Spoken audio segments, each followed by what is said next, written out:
Hello everyone, I am Aruna Mehra. Welcome back to my channel. अगर आपने मेरे चैनल को अभी तक सब्सक्राइब नहीं किया है तो प्लीज सब्सक्राइब कर लीजिए। आज हम बात करने वाले हैं how to do effective study for long hours.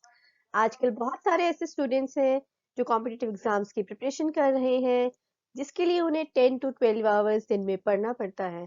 लेकिन वो पढ़ नहीं पाते क्योंकि उन्हें लगता है 2 आवर्स कर लिया दिन में स्टडी तो बहुत है। वो थक जाते हैं या उनका मन करता है वो घूमने चले जाएं, तो वो टाइम वेस्ट कर देते हैं। तो कैसे वो अपनी स्टडीज को ज्यादा टाइम दे सकते हैं एक स्ट्रैटेजी के साथ, आइए समझते हैं। This is about me, where to sit for study. हम सभी जानते हैं कि हमें कंफर्टेबल लाइफ जीने में बहुत मजा आता है, तो स्टूडेंट्स को लगता है कि उन्हें बेड पे आराम से बैठ के पढ़ना चाहिए या सोफे पे आराम से बैठ के पढ़ना चाहिए, क्योंकि उन्हें बहुत कंफर्टेबल फील होता है। बट आपको जब कंफर्ट जोन से आप बाहर निकलते हो तभी आप स्टडी कर पाते हो। अगर आपको कंसंट्रेशन के साथ स्टडी करनी है तो आपको टेबल चेयर पे बैठना बहुत जरूरी है। हम स्ट्रेट बैठते हैं तो बैकबोन में जो नर्व्स हैं वो स्ट्रेट रहती हैं, जो माइंड में हमारे ब्लड सर्कुलेशन में हेल्प करती हैं। अगर ब्लड सर्कुलेशन प्रॉपर होता है बॉडी में तो आपकी कंसंट्रेशन जो है वो बहुत अच्छी रहती है स्टडीज के लिए, और आपकी बैकबोन में पेन भी नहीं होता। नहीं तो बहुत सारे स्टूडेंट्स कहते हैं कि 2-3 आवर्स के बाद ही बैक में पेन होने लग जाता है, जिसकी वजह से वो ज़्यादा स्टडी नहीं कर पाते। लाइक 2-3 आवर्स के बाद उन्हें लगता है कि अब हमें रेस्ट करना चाहिए, अब हमसे नहीं और बैठा जा रहा, क्योंकि वो स्ट्रेट नहीं बैठे। उन्होंने वो पोस्चर जो बॉडी का इम्पोर्टेंट था उस पे फोकस नहीं किया। आप बीच में ब्रेक ले सकते हैं, शॉर्ट ब्रेक्स ले सकते हैं 15 मिनट्स के, 10 मिनट्स का। उससे भी आपको रिलैक्स फील होगा। बट अगर आप स्ट्रेट बैठेंगे तो आपको खुद रियलाइज होगा कि आपकी कंसंट्रेशन जो है वो बुक्स में बहुत ही अच्छी है और आप अच्छे से स्टडीज कर पा रहे हैं। Make a strategy. Strategy is very important. अगर आप अपने सिलेबस को कंप्लीट करना चाहते हो तो पहले आप स्ट्रैटेजी बनाते हो कि आपने कितने दिनों में अपना सिलेबस कंप्लीट करना है। आप अगर डेट और टाइम फिक्स कर देते हो एक टॉपिक के लिए तो आपको एक मोटिवेशन रहता है कि आपको कितने डेज में एक एक सब्जेक्ट कंप्लीट करना है और किस दिन ये टॉपिक कंप्लीट करना है। जैसे एक टॉपिक में लेट्स से आपको 1 घंटा लगता है, बट कोई टॉपिक ऐसा भी होता है जिसमें आपको 8 आवर्स लग जाते हैं, उसमें न्यूमेरिकल्स भी हैं, थ्योरेटिकल पार्ट भी ज्यादा है। तो आप ये देखते हो कि आज मैंने एक टॉपिक कंप्लीट किया जिसमें मुझे 8 आवर्स लग गए, बट नेक्स्ट डे जो है नेक्स्ट टॉपिक में सिर्फ एक ही घंटे में मेरा हो गया, तो आप बाकी का जो टाइम है वो वेस्ट नहीं करोगे। आपको पता होगा कि ये कंप्लीट हो गया, मुझे नेक्स्ट टॉपिक को स्टार्ट करना है। तो आप 8 आवर्स to 10 आवर्स की जो आपकी स्टडी है उसे आप कंटिन्यू रख सकते हैं अगर आप अपनी स्ट्रैटेजी को डेट, टाइम एंड टॉपिक के साथ बनाएं। Switch off your data connection during study hours. बहुत सारे स्टूडेंट्स के साथ ऐसा होता है जब वो पढ़ने बैठते हैं और किसी का फोन आ जाए, फ्रेंड का, या मैसेजेस आ जाए, सोशल मीडिया पे कोई ऐसी आपके पास नोटिफिकेशन आ जाए जो आप इग्नोर नहीं करते, आपको बहुत इंटरेस्टिंग लगती है, तो आप अपना टाइम वेस्ट कर देते हो वो सब देखने में, जिसकी वजह से आपकी कंसंट्रेशन कम हो जाती है। और आफ्टर 2 आवर्स आप देखते हो कि आपका इतना टाइम वेस्ट हो गया फोन यूज करने में और आपकी कंसंट्रेशन भी कम हो गई। अब आपका मन नहीं करेगा स्टडी करने का, अब आपको लगेगा मैं कुछ खा लेती हूँ या मैं बाहर चली जाती हूँ। तो आपने अपना जो टाइम है वो वेस्ट कर दिया। तो अगर आप चाहते हो कि आप अच्छे से कंसंट्रेशन से अपनी स्टडीज करो तो आपको सबसे पहला काम क्या करना है कि आपको अपने डेटा कनेक्शन को ऑफ करना है जब भी आप अपने स्टडी टेबल पे पढ़ने के लिए बैठे। आपको पता है, हम अपने लिए सबसे अच्छे टीचर हम खुद हैं।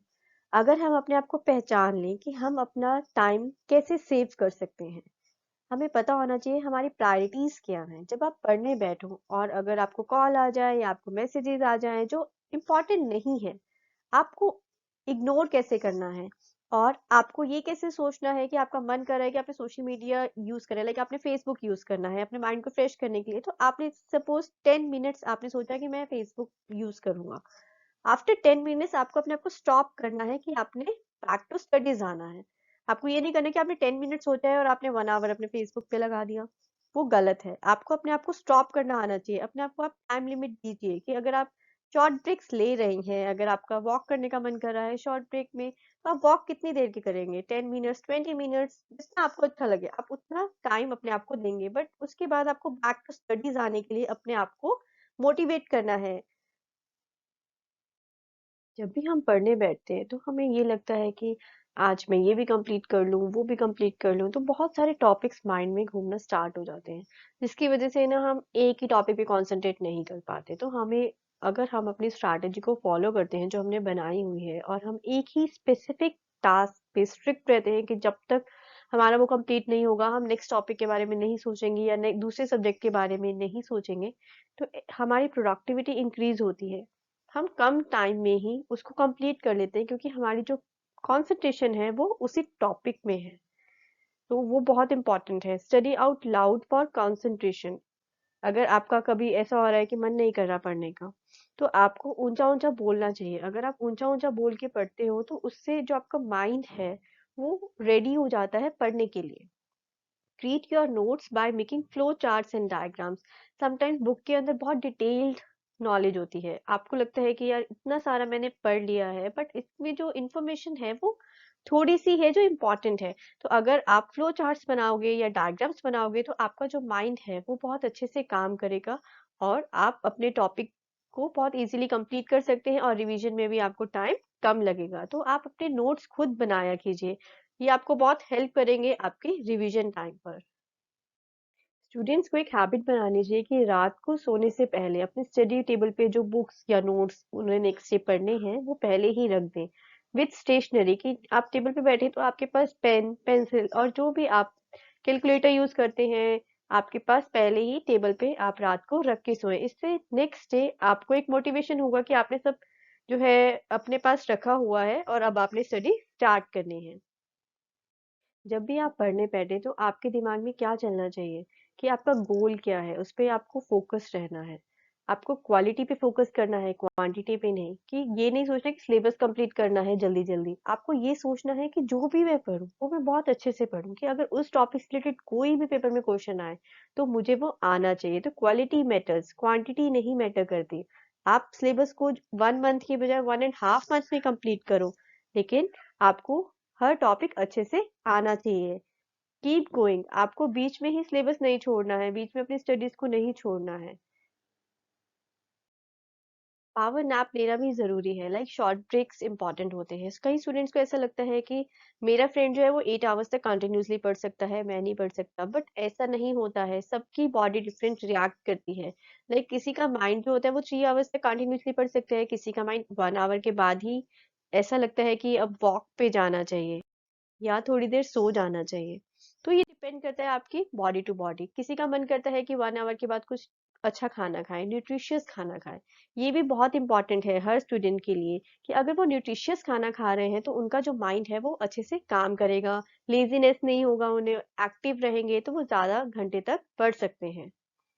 तो आपके लिए आपका खाना बहुत इंपॉर्टेंट है। Be your own teacher, keep educating yourself. बीच में नहीं छोड़ना है। अगर आप कभी भी कोई सिलेबस स्टार्ट कर रहे हो, कॉम्पिटिटिव पेपर की तैयारी कर रहे हो, जब तक आप उसे क्लियर ना कर लो तब तक आपको पढ़ते रहना है। कीप एक्सटेंडिंग योरसेल्फ, नॉलेज लेते रहना है।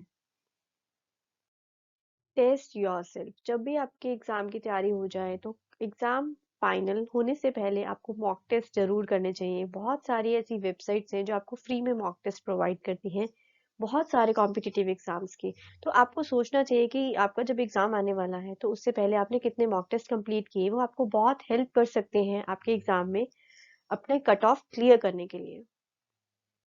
नेक्स्ट वीडियो में मैं आपको बताऊंगी कि हमें स्ट्रैटेजी कैसे बनानी है कॉम्पिटिटिव एग्जाम को क्लियर करने के लिए। अगर आपको मेरा वीडियो अच्छा लगा है तो प्लीज लाइक कीजिए, शेयर कीजिए अपने फ्रेंड्स के साथ जो कॉम्पिटिटिव एग्जाम्स की तैयारी कर रहे हैं, and subscribe to my channel. Thank you.